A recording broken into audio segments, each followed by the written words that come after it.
Bienvenue dans PEPS, le podcast pour les entrepreneurs en quête de santé naturelle. Je suis Nathalie, praticienne en Ayurveda et moi-même entrepreneur et j'accompagne d'autres entrepreneurs à améliorer leur santé, à améliorer leur bien-être pour se sentir mieux dans leur vie professionnelle et aussi dans leur équilibre personnel. Chaque semaine, je vais te partager ici dans ce podcast des points de vue, des conseils, des questionnements autour de la connaissance de soi, de l'hygiène de vie et de l'alimentation pour t'aider à t'épanouir dans ton quotidien d'entrepreneur. Alors si tu apprécies ce podcast, n'oublie pas de mettre une note sur ton application de podcast favorite et tu peux également venir me retrouver sur Instagram sur mon compte Nat Ayurveda. Allez, tout de suite, place à l'épisode du jour. Hello, bienvenue pour l'épisode du jour, je suis ravie de vous retrouver et aujourd'hui je vous propose un épisode un petit peu particulier, en tout cas un format que j'apprécie beaucoup qui est le format interview avec vraiment aujourd'hui le parcours d'une entrepreneur que tu vas découvrir aujourd'hui. Cette entrepreneur c'est Muriel, elle est créatrice de vêtements et d'accessoires. Elle a un parcours hyper inspirant qui est fait de up and down, comme elle dit, de haut et de bas, avec des challenges, évidemment, comme tous les entrepreneurs, et avec des challenges dans sa vie personnelle. Et tu vas voir que c'est très, très, très inspirant tout ce qu'elle a mis en place. Muriel, elle a fait partie du programme PEPS, dans lequel j'accompagne les entrepreneurs dans leur santé, leur bien-être. Donc elle a mis en place plein de choses et tu vas voir les résultats qu'elle a obtenus sont hyper inspirants. En tout cas, j'ai été très très très heureuse d'enregistrer cet épisode avec elle. Avant de te proposer l'enregistrement de notre interview, j'ai envie de te rappeler que j'avais donné une masterclass il y a quelques semaines de ça, une masterclass en direct qui était comment optimiser son énergie quand on est entrepreneur grâce à l'Ayurveda.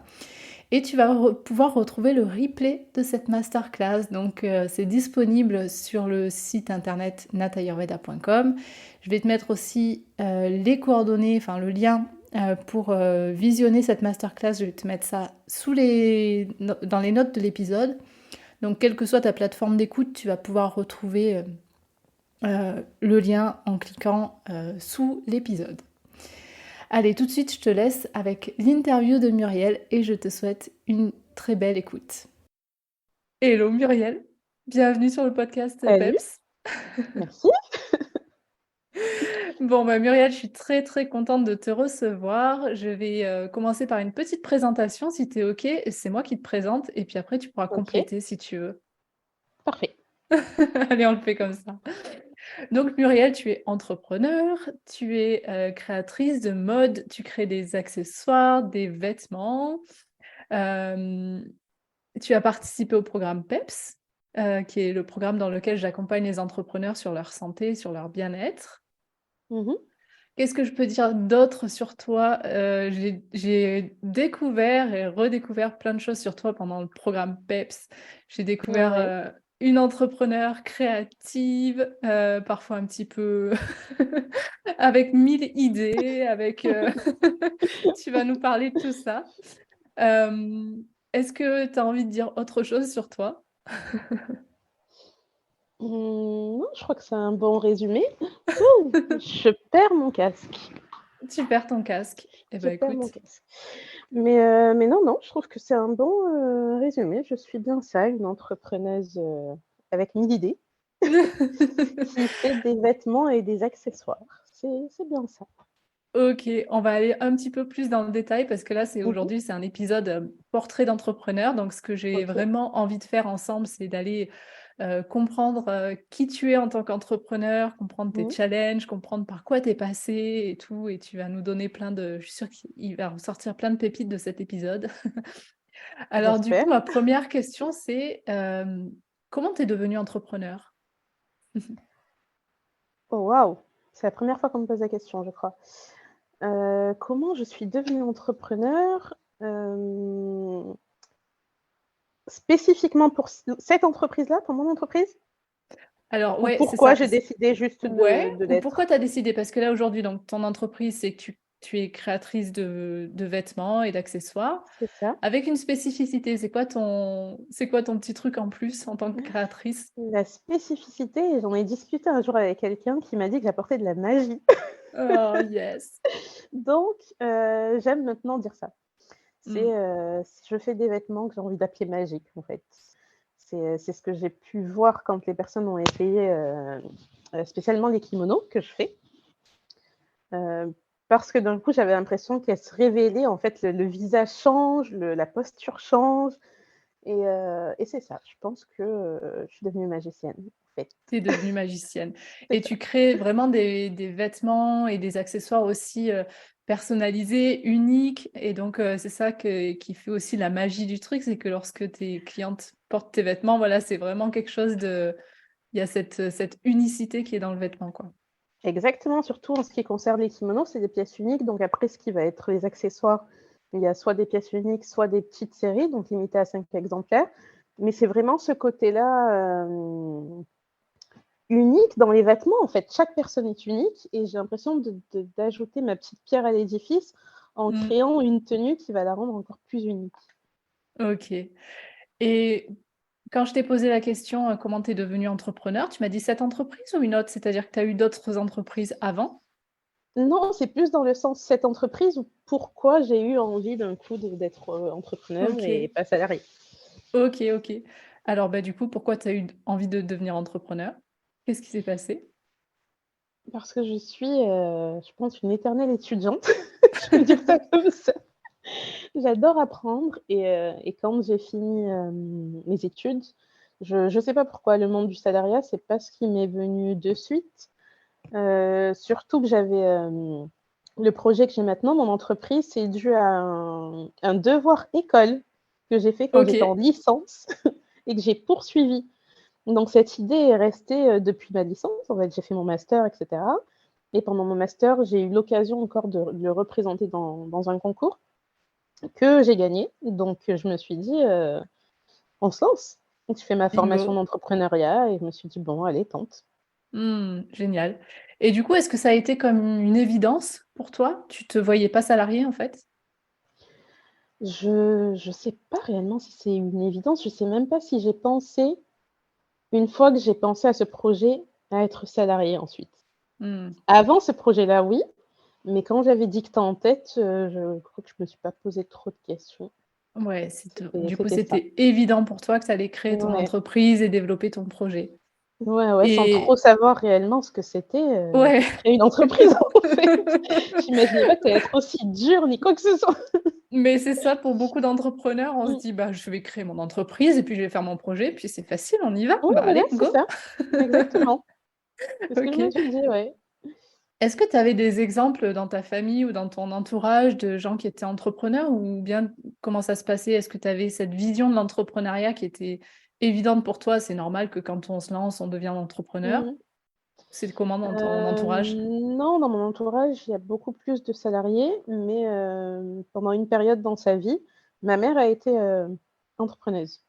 Donc elle a OK. eu un magasin, elle faisait également de la couture, donc elle vendait elle aussi, ses vêtements et je sais pas trop si j'ai voulu suivre son exemple, mais en tout cas, je peut-être que ça m'a inspirée. Mmh.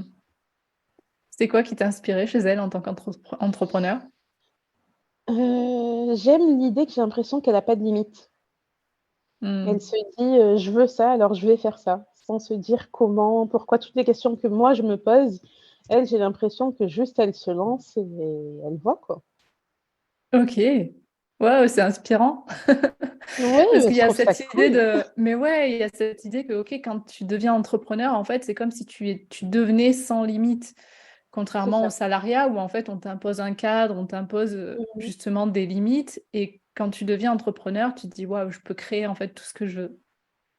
C'est ça et j'aimerais avoir un peu de ce truc qu'elle a en elle, parce que je me souviens, elle voyageait, elle allait aux États-Unis sans parler anglais, pour faire des affaires, donc je lui ai même pas demandé comment ça s'est passé, mais elle a réussi ça, quoi. Mmh. Donc ouais, la peur, ça doit être quelque part en elle, peut-être cachée, mais en tout cas, elle passait au-dessus. Ouais et du coup, est-ce que toi, tu t'es dit: «OK, je vais me servir de ce modèle-là, en fait, je vais créer mon entreprise et je vais me mettre en mode sans limite et ça va le faire? Pas vraiment. Ce que j'ai pris d'elle à ce niveau-là, je pense, c'est, l'originalité dans les tenues. L'envie OK. de faire des choses qu'on ne voit pas ailleurs. Je pense que ça, clairement, je le tiens d'elle. C'est comme ça que je Mmh. vois, la mode. Donc à ce niveau-là, oui, c'est un vrai, exemple pour moi. Ensuite, pour ce qui est commercial, j'essaie de faire en sorte que ce soit un exemple parce qu'elle, je crois que c'est inné. Moi, il faut que j'apprenne. Mmh. OK.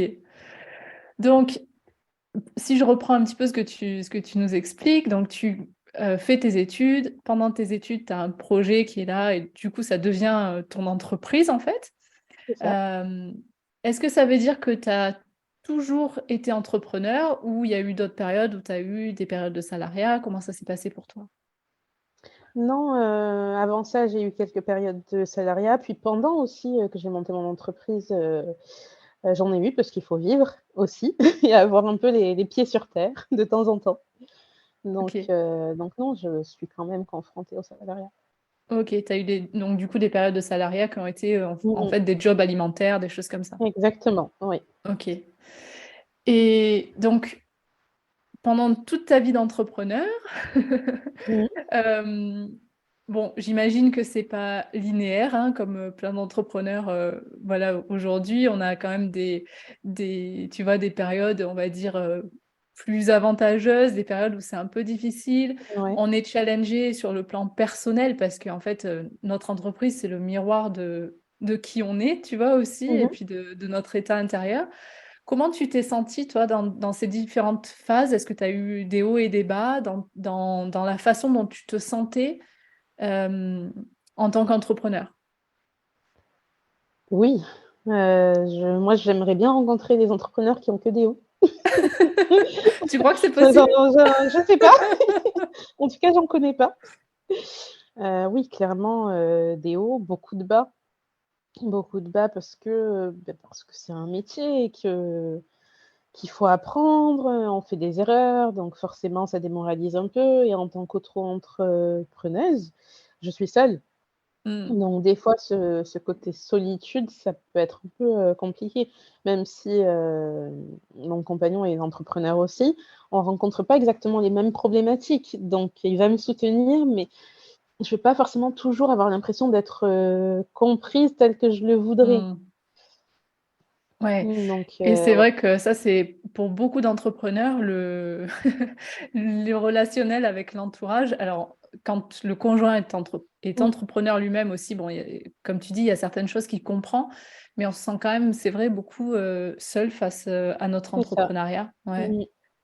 et du coup, ça, est-ce que ça a joué sur, la ta qualité de vie, en fait, sur ton ressenti, sur la façon dont tu te sens au quotidien, ces phases un peu up and down, de l'entrepreneur?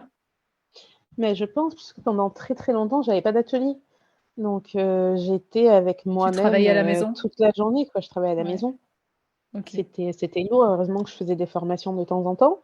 Donc je voyais des gens, mais hormis ça, non, j'étais seule tout le temps. Donc quand on a la tête dans le guidon, des fois, c'est dur de prendre des bonnes décisions. Mmh et c'est quoi le challenge pour toi de travailler à la maison? C'est quoi l'impact, en fait, sur ta qualité de vie, sur ta qualité, sur ta santé même ou ton bien-être personnel? C'est qu'il y a pas de fin, en fait, il y a pas d'horaire. Quand on Il y a plus travaille de de chez cadre. soi, c'est ah non, il y a plus de cadre, mais du tout, quoi. Ça, c'est ce que je trouve le plus compliqué parce que même si on a envie de s'arrêter à un moment donné, le travail est là, Mmh. qu'on le veuille ou pas, en fait et après c'est aussi, la disposition que j'ai. Autant si des personnes ont un bureau à part, on arrive à en sortir plus ou moins bien. Moi, j'ai dû aménager mon atelier dans mon salon, donc autant dire que même quand je regarde la télé, je tourne la tête et je réfléchis à ce que j'ai à faire. Donc il y a pas de fin du tout Ouais et ça et peut être du compliqué. ouais, c'est très compliqué et du coup, la frontière entre ta vie privée et ta vie Mmh. professionnelle, elle est très étroite Beh, ou inexistante dans pratiquement ces moments-là? inexistante, vu que c'est un entrepreneur aussi. Ouais. On va parler beaucoup de boulot et il voit comment je travaille, je vois comment ils travaillent, on se conseille, enfin c'est non, il y a plus on dirait presque qu'on est des associés des fois, mais en faisant des choses complètement différentes. Ça peut être compliqué. Mmh. Et du coup, comment tu bon, parce que, entre-temps, tu as participé au programme PEPS, donc il y a des choses qui ont Oui, changé, mais ouais, ouais. avant le programme, avant de t'inscrire au programme PEPS, comment est-ce que tu gérais justement cet, équilibre entre ta vie personnelle, ta vie professionnelle? Comment est-ce que tu gérais, la qualité de ton bien-être, en fait? Je sais pas si je le gérais. Pour commencer, je suis pas certaine. Non, c'était compliqué. En plus, avant de démarrer le programme PEPS, j'avais pas trouvé mon nouvel atelier. Mmh. Donc j'étais encore ici et j'étais dans une grande phase démotivation. En fait, je faisais pratiquement, plus rien. J'arrivais pas à coudre, enfin, j'étais un peu Mmh. bloquée. Qu'est-ce qui fait que tu Donc étais bloquée comme ça? hem, mais des événements personnels, mais aussi le fait d'être à la maison parce que jusqu'au mois de mai, je pense, oui, mois de mai, j'avais un atelier. Puis dès qu'on est rentré à la maison, se retrouver dans ce que j'avais connu pendant des années, en fait, ça m'a fait me sentir comme un peu, étouffée. Je retrouvais la maison, mais j'avais envie que ce soit une maison et pas un travail. Mmh. Donc ouais, je me suis sentie un peu paralysée, enfin, démotivée. Mmh. OK. Quand tu dis des événements personnels, je vais pas rentrer dans le détail bien sûr, mais c'est là qu'on voit que la vie en fait, perso peut avoir un impact énorme sur la vie professionnelle quand on est entrepreneur et Mmh mh. inversement. Et du coup, toi, tu étais bloquée entre les 2 et ça t'empêchait vraiment d'avancer au niveau professionnel en fait, c'est bien ça?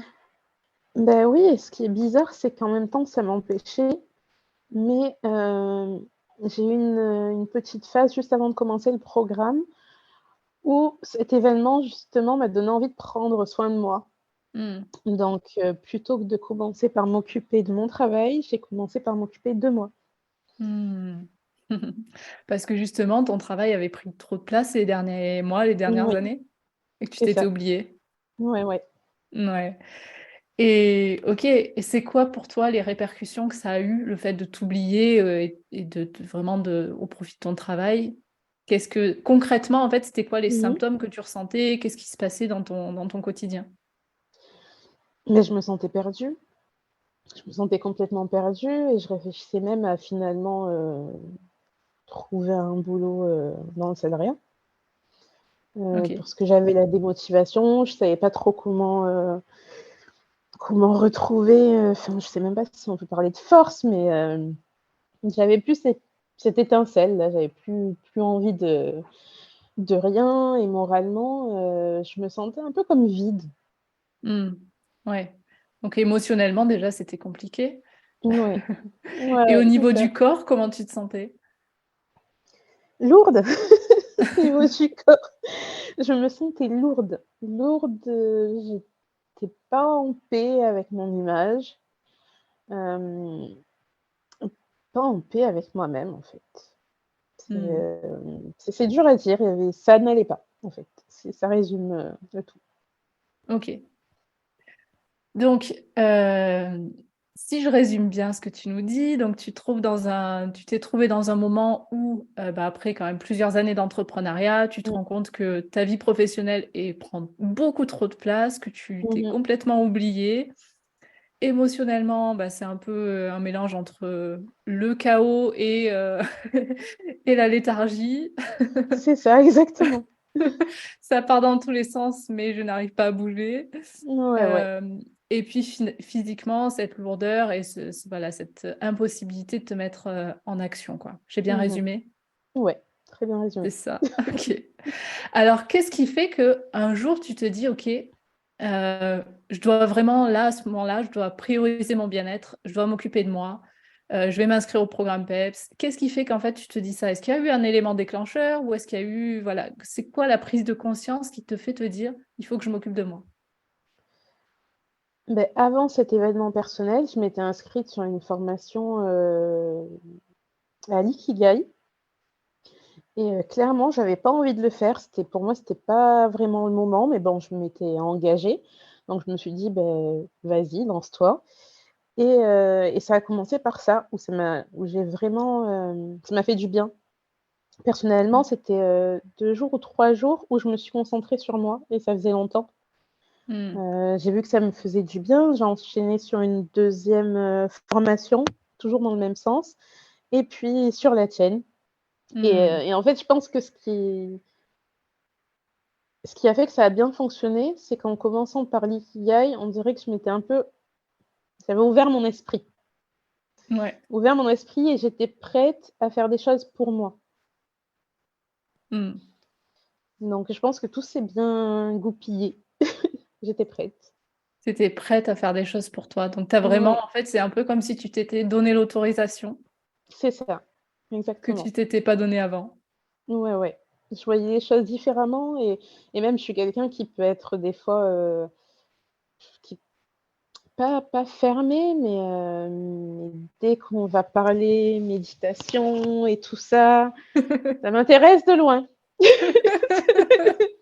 Ça m'intéresse de loin, je me dis: «Ah, j'ai pas trop le tempérament pour toutes ces choses-là». Je me rappelle que tu avais quand même des freins à me dire: «Ouais, mais qu'est-ce qu'on va faire dans le programme? Il y a quoi?» Ah ouais, complètement. Moi, je me disais: «Je vais venir et les gens, ils vont être dans le truc et moi, je vais être là en mode: "Mais qu'est-ce que tu fais?"» mais finalement, en fait, c'est enfin, qu'est-ce que tu fais et tu te fais du bien. Ouais et c'était justement alors c'est intéressant. C'était quoi tes freins quand tu te dis en fait, «OK, bon, je vais m'occuper de moi, je m'inscris au programme PEPS». Mmh. Est-ce qu'il y a eu des choses où tu t'es dit: «Ah oui, non mais, OK, j'ai envie, mais en fait, je pense que c'est pas pour moi, à cause de ça». Voilà, il y avait le côté, un peu Oui. le pour toi, est-ce que c'était trop perché? C'était pas trop perché au final, c'était moins perché que ce que je pensais. J'ai vraiment eu peur de ça et on avait les rendez-vous réguliers. Je me suis dit: «Est-ce que vraiment, je vais réussir à m'y tenir et est-ce que ça va pas me saouler? Enfin, est-ce que le programme va pas, me perdre à un moment donné, en fait?» Mmh, ouais. Et Pourquoi tu j'avais pensais ça? vraiment Pourquoi tu pensais que tu aurais du mal à te tenir aux rendez-vous réguliers? parce que parce que moi, un engagement, c'est compliqué. OK. Surtout le fait que ce soit, en visio. Si ça avait été en physique, j'aurais moins eu cette réflexion-là. Là, en visio, je ça crée une pour moi, ça allait créer une sorte de distance qui allait faire que j'allais pas forcément accrocher. OK et Donc finalement, tu as c'était, accroché? et finalement, j'ai accroché et finalement, en fait, le groupe était cool et hem et j'aimais ce moment, une des filles donc du groupe, j'avais l'impression de me retrouver des fois un peu en elle et c'est comme si elle posait les questions qui étaient évidentes, mais que j'avais pas posées. Mmh. Heu, donc ça m'apportait beaucoup. Ouais, mais ça, tu vois, je trouve ça c'est pour ça que moi j'adore proposer des programmes de groupe. Alors la Mmh. spécificité dans PEPS, c'est que maintenant, en fait, on peut joindre le groupe à tout moment, tu vois? Donc les groupes, ils sont Mmh. plutôt, à géométrie variable, on va dire, tu vois? D'accord. Mais je trouve ça hyper intéressant qu'en fait, on puisse connecter avec des personnes de manière qu'on connaît pas, en fait, a Mmh. priori. Connecter Ouais, comme ouais. ça de manière aussi intense parce qu'en fait, toutes les personnes qui participent au groupe, au programme PEPS sont là pour la même chose quand même, sont Mmh. tous toutes des entrepreneurs. Donc il y a Ouais. forcément, tu vois, des points communs et en fait, on arrive à connecter de manière tellement puissante, même en visio, en fait Mmh. et il y a Clairement, des c'est effets vrai. miroirs de dingue, tu vois? Mmh et je me souviens, je t'avais dit à la fin, j'ai l'impression que c'est comme en colonie, quand c'est fini et que d'un coup, tu as ce sentiment où tu es seule et je me souviens que j'avais ressenti ça lors de la dernière réunion, j'étais là en mode: «Ça y est, c'est fini?» Ça y est, c'est fini. Faut se dire au revoir donc maintenant. Je suis c'est grande. ça. C'est mais c'est clair. Non, il y avait vraiment ce truc-là et ce que je trouve cool, c'est que comme tu disais, est-ce que tu me disais: «Est-ce que pour moi ça doit être trop perché?» Je pensais que oui et du coup, je me dis: «Les personnes qui s'intéressent à ça, peut-être que je les aurais trouvées perchées et j'aurais pas, connecté avec elles». Mmh. Alors que finalement, j'aurais raté quelque chose, tu vois? Si c'était passé dans la vraie vie, je me serais dit: «Ah non, c'est pas pour moi et tout» et Mmh. alors que non, non, pas du tout et bien au contraire. Mais ouais, et c'est ça qui est génial avec l'Ayurveda, tu vois, c'est qu'en fait, il y a beaucoup d'aspects de l'Ayurveda qui sont, tu vois, sur la spiritualité, sur l'étude du Mmh. mental et des émotions et tout ça, plein de choses qui peuvent paraître abstraites. Et en fait, Ouais. on arrive à mettre ça sous forme concrète, en fait, dans notre vie occidentale moderne. Et je Mmh. trouve ça génial de voir qu'on peut utiliser l'Ayurveda, qui est quand même une science millénaire, enfin, tu sais, le truc... Ouais. genre, ça a l'air complètement farfelu, tu vois. Ouais, Et en ouais. fait, non, c'est vraiment concret. En fait, on peut vraiment utiliser les outils comme ça, vraiment concrètement, Mmh. dans notre vie moderne d'entrepreneur, quoi. Et ça, c'est génial. Ce qui fait Je que pense que ça c'est va, ce c'est qui pas m'a trop fait perché. adhérer, en fait, c'est ça. Le fait que ce soit pas trop perché. En dépit du non, où j'étais là en mode: «Ouais, non, pas trop». Et maintenant, je crois que j'en ai parlé à tout le monde et que j'essaie de convaincre tout le monde, c'est catastrophique.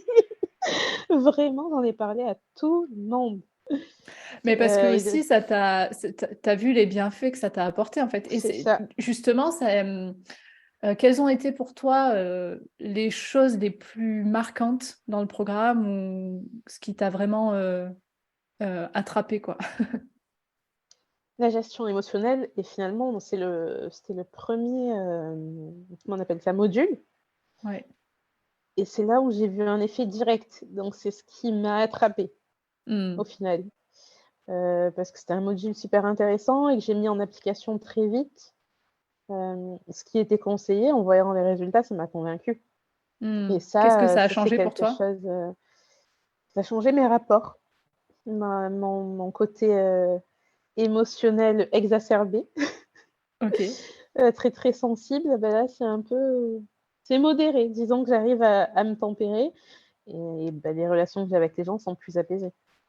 Quand tu dis les relations avec les gens, est-ce que c'est par rapport à tes clients, qu'est-ce que tu veux dire par ça?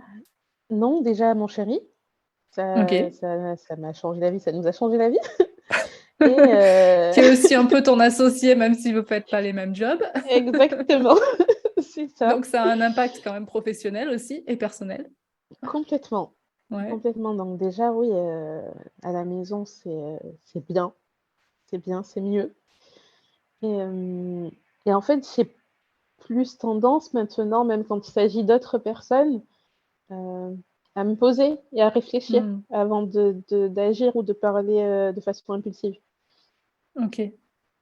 OK, donc ça t'a vraiment permis en fait de mieux comprendre toi comment tu fonctionnes, Ouais. émotionnellement et du coup d'améliorer tes relations, que ce soit personnelles ou professionnelles et ça, Mmh ben, mh. ça apporte, beaucoup plus de stabilité dans ta posture d'entrepreneur, j'imagine? C'est ça et surtout, au final, on est plus honnête avec nous-mêmes Mmh. et c'est ce qui compte pour avancer, pour grandir. OK, génial. Est-ce qu'il y a des choses que tu as mises en place depuis le programme, dans ton quotidien, dans ton alimentation? Est-ce qu'il y a des choses qui t'ont aidé? Moi, je suis pas quelqu'un des grosses, grosses habitudes, des gros, gros changements, donc c'est des petits trucs par-ci par-là. Par exemple, concernant, l'alimentation, je suis pas à la règle tout ce qui est recommandé, mais je le fais de temps en temps et j'aime déjà le savoir. Mmh. J'aime le savoir comme ça quand je fais n'importe quoi, je sais que je fais n'importe quoi. Je suis pas là en mode au moins c'est tu assumes pas mais tu sais. Déjà ça, je trouve que je fais plus attention à ma faim. Ouais. Ça c'est vraiment le grand changement. Faire attention à mon état de satiété, à ma gourmandise, à tout ça, c'est, ce que je faisais pas avant du tout, en fait. Mmh mh. Donc ouais, Et même le confort digestif, je suis pas encore complètement au point, mais je sais ce que j'ai à modifier et ce que j'ai déjà commencé à modifier. ouais et puis tu es sur la bonne route, par rapport à ça. Après, c'est vrai que c'est important de mettre en place des changements petit à petit, Mmh. hem et déjà d'avoir conscience des changements de où on est et puis de ce qu'on a à mettre en place et d'y aller C'est petit à ça. petit et chaque petit pas, en fait, que tu fais aujourd'hui t'apporte déjà, un meilleur confort donc Mmh. c'est déjà super et le fait justement d'avoir amélioré ton confort digestif, Mmh. de prendre plus confiance de ta satiété et tout ça, qu'est-ce que ça t'apporte au quotidien? Est-ce que tu te sens mieux dans ton énergie? Mieux dans mon énergie, je sais pas, mais plus au contrôle et c'est ce que OK, j'aime, en fait. Je OK, sens que je suis pas dans le grand n'importe quoi, laisser aller dans lequel j'avais l'habitude d'être. C'est vraiment, ouais, je suis plus en contrôle et j'aime bien ça. OK, Savoir ce qui me correspond, ce qui me correspond pas, si je fais des écarts ou si je fais les choses bien et surtout, en fait, j'ai plus cette forte culpabilité. OK. Donc ça, c'est ce que je trouve cool de faire les choses de façon apaisée. OK, donc ça t'a amené plus de sérénité, en fait, au niveau du Ouais, mental? OK. ouais, ouais. Et au niveau du corps, est-ce que tu sens des effets? Parce que tu me disais tout à l'heure qu'avant de commencer dans le programme, tu te sentais dans un Mmh. état de lourdeur, en fait, au niveau du Mmh. corps.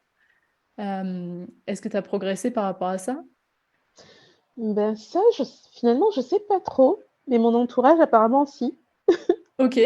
On me dit que j'ai maigri, moi je le vois pas et franchement la balance ne me le dit pas non plus. OK, Mais visuellement, c'est ce qui paraît, apparemment. d'accord. Et toi, dans ton ressenti? Moi, dans mon ressenti, ça va.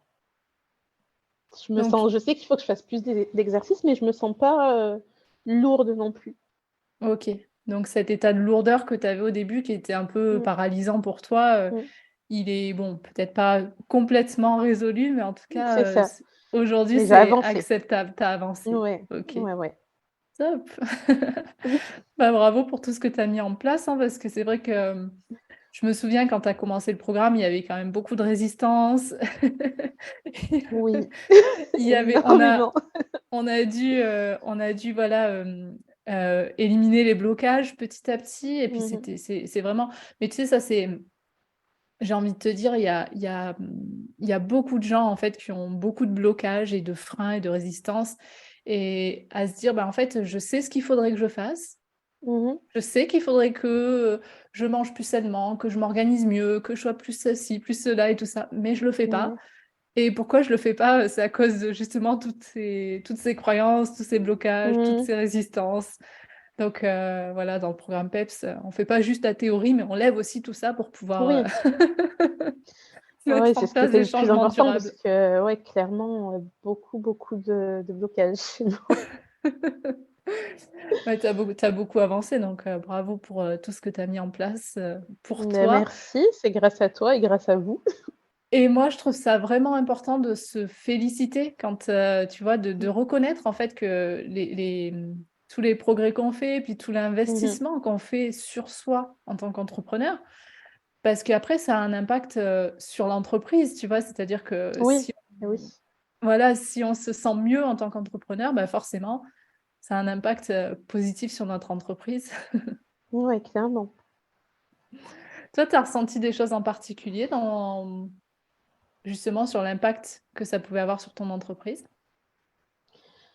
J'avais eu des conversations, lors de la retraite Ouais. et du coup, moi qui n'aimais pas trop me montrer, sur les réseaux sociaux, j'avais un peu du mal, ma voix, l'image, enfin plein de choses. Heu, mais ça se règle. Je suis en train de travailler dessus là, sur des vidéos. Waouh! Donc ça c'est cool. Mettre un peu plus de moi. Génial. Donc ouais, à ce niveau-là, je trouve ça bien. J'ai pris les conseils. Waouh! Excellent. Et du coup, est-ce que tu dirais que ce programme, il a contribué à, à faire en sorte que tu puisses mieux te connaître, prendre confiance en toi, À pour 100. pouvoir, accepter de te montrer enfin sur les réseaux sociaux? Ah oui, mieux se connaître, mais clairement, ouais, je pense que c'est le principal, en fait. J'ai, ouais, je me connais mieux depuis que j'ai fait ce programme-là et donc Waouh! je vais faire en sorte que ma communauté me connaisse mieux aussi. Mumu va enfin sortir de l'ombre.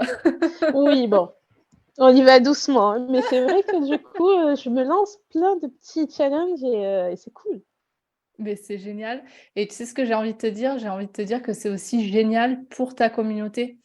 C'est-à-dire Mmh que mh. c'est vraiment important quand on est entrepreneur, en fait, de pouvoir lever tous ces freins qui font qu'en fait, on a peur de se montrer, qu'on a peur de montrer ce qu'on fait, qu'on a peut-être, tu vois, peur de notre image, qu'on n'assume pas qui on est, qu'on a tendance à se Ouais. comparer, qu'on a tendance à se dire: «Ah oui, mais les autres font ça, moi aussi je devrais faire ça». Mais en Mmh. fait, tu vois, là, aujourd'hui, ce que je trouve merveilleux, c'est que tu assumes beaucoup plus ta personnalité, Ouais. un voilà, tu laisses aller ta créativité, c'est OK et hem et voilà et puis le fait que tu sois beaucoup plus en accord comme ça avec toi-même, ça te permet de renvoyer une image qui est beaucoup plus authentique, beaucoup plus Mmh. inspirée et ça, c'est hyper inspirant pour les gens qui te suivent, pour ta communauté, tu vois? Du coup, en faisant ça, tu inspires à ton tour d'autres personnes, tu vois? Qui vont pouvoir Ouais.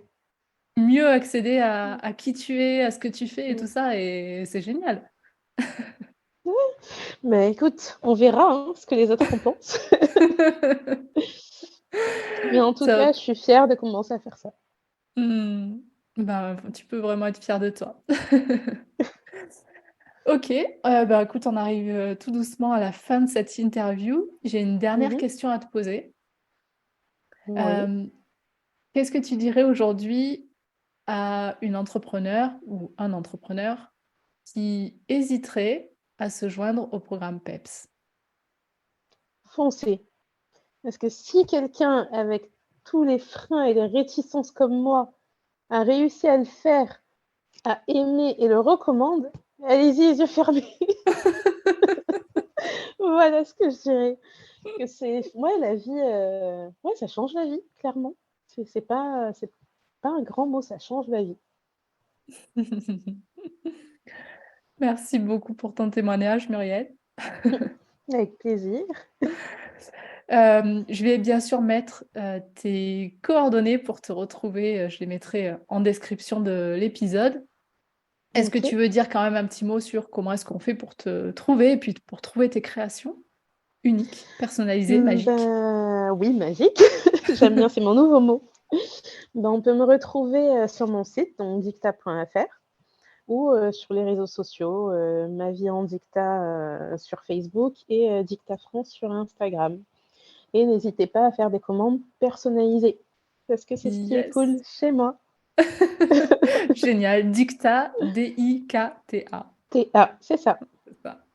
OK, super. Bah, écoute, Muriel, j'ai été, hyper heureuse de faire, cet échange avec toi aujourd'hui et je te souhaite, qu'est-ce que je peux te souhaiter? Plein de magie dans ta vie. Oui, encore plus de magie que ça. Encore plus de magie. Nickel. Bah, écoute, je t'embrasse très fort et puis je te dis à tout Mais moi bientôt. aussi. Bye. Et voilà pour l'interview de Muriel. J'espère que ça t'aura inspiré. Moi, j'ai adoré, cette discussion et ce que je retiens surtout, c'est que, parfois on a l'impression de partir de loin, on a l'impression que on a trop de blocages, qu'on a l'impression qu'on n'a pas suffisamment de temps ou de disponibilité ou que c'est trop compliqué et en fait, on s'aperçoit vraiment qu'avec ce que dit Muriel là, qu'en mettant en place des petites choses, en faisant des petits pas, on peut obtenir de très grands résultats et c'est ce qu'a fait Muriel. Donc je suis très reconnaissante pour son partage. Merci encore Muriel. Et puis si toi, ça t'a donné envie, toi qui m'écoutes, ça t'a donné envie d'aller plus loin, de te faire passer en priorité, de prendre soin de toi, je t'invite à réserver un créneau de coaching avec moi. Il y a une première séance qui est offerte. Donc tu vas retrouver le lien dans la description de cet épisode. Et puis sinon, tu peux aussi me retrouver, m'envoyer un message sur Instagram, sur Nat Ayurveda. Allez, je te souhaite une très belle fin de journée, soirée. Prends bien soin de toi et je te dis à bientôt.